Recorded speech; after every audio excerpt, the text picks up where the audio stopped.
At Ogden Regional Medical Center today with Dr. Anderson, and we're learning about sleep apnea, what it is and what can be done about it. So if people don't really understand what sleep apnea means, what is it? So sleep apnea is when you stop breathing at night.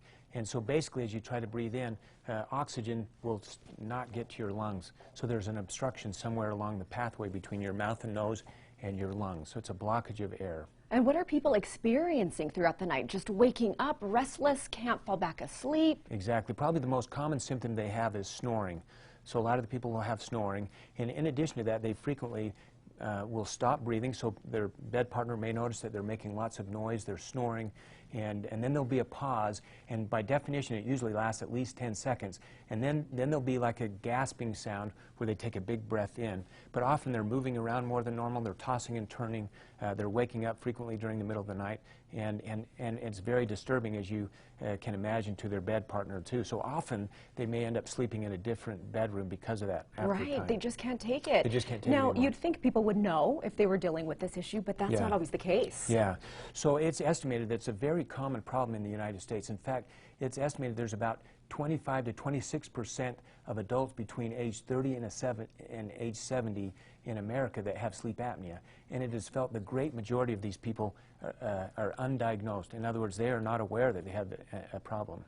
So what can be done about that? Sometimes it's a CPAP machine, but that requires a big mask that you wear at night, uncomfortable and hard for a lot of people to do. You've got a brand new invention. This is a life changer. Talk to me about this. Okay, yeah, so that's a great question. So in the past there's always been an oral appliance or a mask on the face or some sort of upper airway surgery. Many of those were unpalatable to the people, but since 2014 there's a new device out there that's been FDA approved, and it uses proven technology, the same technology that's used in other devices such as a pacemaker, but this is called Inspire, or a hypoglossal nerve stimulator. And basically what it is, there's three parts. There's a battery or computer type device that is implanted under the skin, overlying the muscles of the chest. There's a little lead that's, again, under the skin, has senses when you take a breath, and it's placed between the ribs.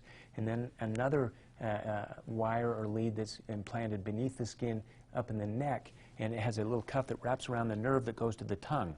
And so the genius of this whole thing is it can sense when you're not breathing, but it can also, when you take a breath in, it'll stimulate the tongue and the tissues of the throat to move forward to keep the airway open so it doesn't block off. It's going to do the job for you. Now, is this something that you turn on and off? Yes, that's a great question.